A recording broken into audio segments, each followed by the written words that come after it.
Assalamualaikum warahmatullahi wabarakatuh.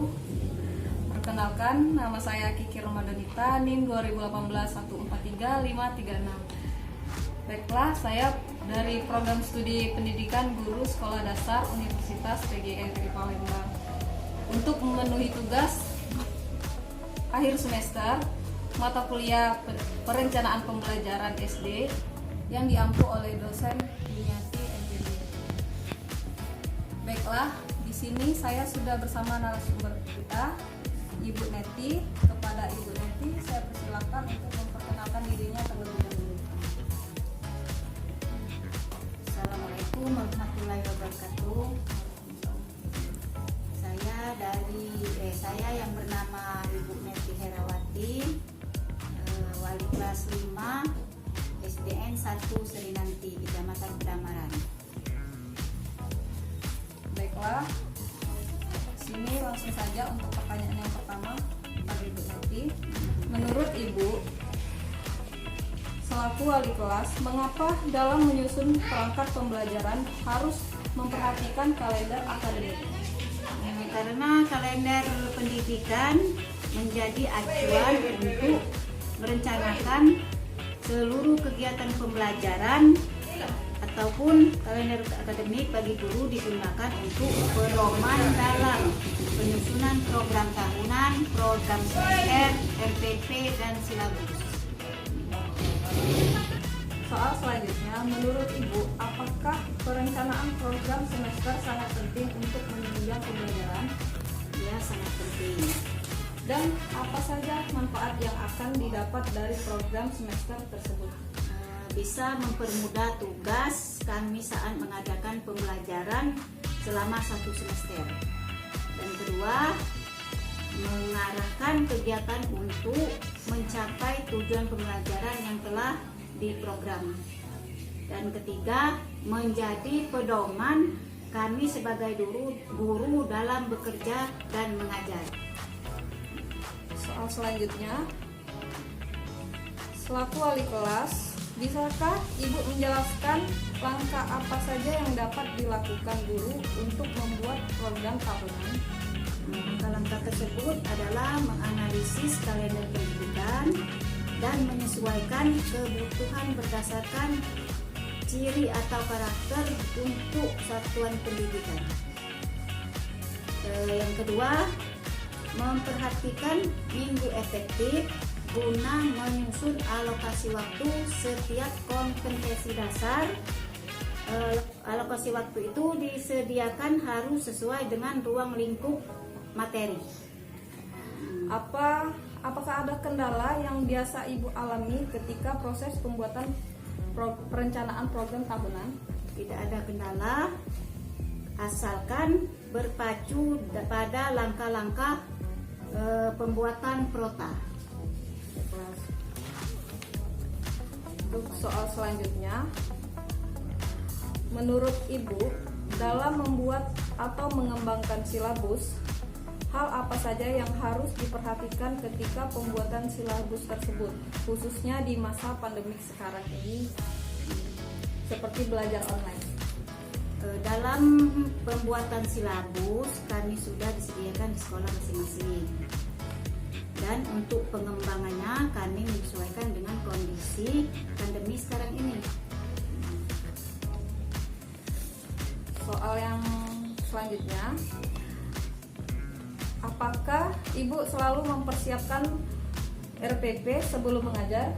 Iya, siap. Setiap kami sebelum mengajar, kami harus siap RPP. Karena mengapa RPP itu sangat berperan penting dalam suatu proses pembelajaran? Berikan alasannya. Di situ kami menyiapkan RPP untuk proses pembelajaran karena RPP merupakan arahan bagi seorang guru untuk melaksanakan pembelajaran untuk meningkatkan mutu pendidikan menjadi lebih baik. Soal selanjutnya, menurut Ibu selaku wali kelas, faktor pendukung apa saja yang harus diperhatikan guru dalam membuat tujuan pembelajaran agar sejalan dengan RPP yang dibuat? Faktor pendukung tujuan pembelajaran yaitu 1. menyesuaikan kompetensi dasar dan KD atau KD ya. Kedua, materi yang diajarkan. Dan ketiga, buku penunjang. Dan 4, sesuai dengan sekolah yang bersangkutan. Bagaimana cara seorang guru mencapai tujuan pembelajaran tersebut?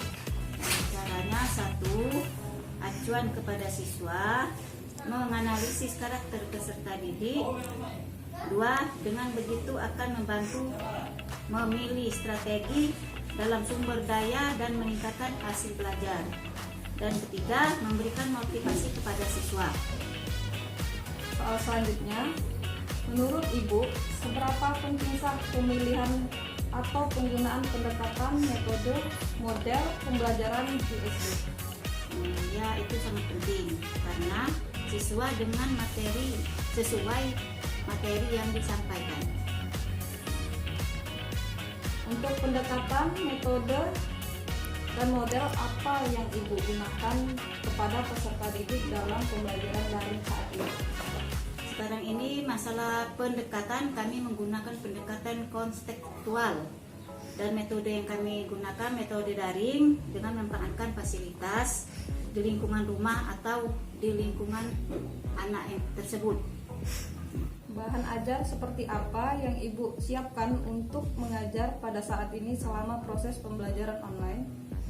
Dengan melalui buku siswa. Dan bagaimana cara Ibu memanfaatkan bahan ajar tersebut agar siswa dapat lebih memahami materi pembelajaran? Dengan cara menjelaskan materi tersebut melalui rekaman suara atau WA agar siswa lebih memahami. Untuk soal selanjutnya,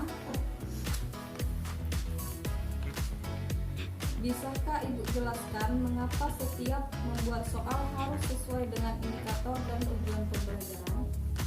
Itu agar siswa dapat menjawab pertanyaan yang sesuai dengan indikator dan tujuan pembelajaran. Dan apakah dalam pembuatan soal selalu bersumber dari buku pegangan yang dimiliki Ibu dan siswa? Ya, karena buku yang kami pegang dan yang bersumber dari siswa, buku pedoman bagi pendidikan. Untuk soal terakhir Bu ya, apakah ada pelatihan atau bimbingan khusus dari pemerintah pusat dan pemerintah daerah terkait cara menyusun perencanaan penilaian kepada siswa sesuai dengan aspek efektif, kognitif, dan psikomotorik di masa pandemi COVID-19 saat ini? Sampai saat ini belum pernah diadakan penilaian dari pusat.